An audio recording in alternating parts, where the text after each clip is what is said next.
બીજા અવતાર આવ્યા, ઐશ્વર્ય બતાવ્યા, શસ્ત્રો ધારણ કર્યા, અસુરોને માર્યા, પૃથ્વીનો ભાર હળવો કર્યો. તો આ ભગવાન આવ્યા, એક પણ શસ્ત્ર ધારણ ન કર્યું.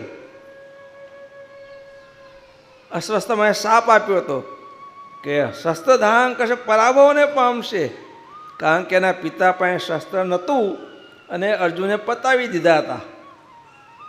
એટલે કે શસ્ત્ર વગર કોને મારી શકશે? પણ જા તારો શ્રાપ પણ હું સ્વીકારું છું. અને શ્રમણ ભગવાને પોતાના જીવન દરમિયાન એક પણ શસ્ત્ર ધારણ કરી કોઈ અસુરને માર્યો નથી. જોજો. અને પૃથ્વીના ભારરૂપ કેટલા સેંકડો હજારો અસુરોને અંદરો અંદર ઝઘડાવી પતાવી દીધા. પૃથ્વીનો ભાર હળવો કર્યો. એ તો કર્યો. એ સાથે એથી ને આગળ કામ શ્રવણ ભગવાને કર્યું છે કે જે મનુષ્યના અંતરમાં રહેલી આસુરી વૃત્તિ,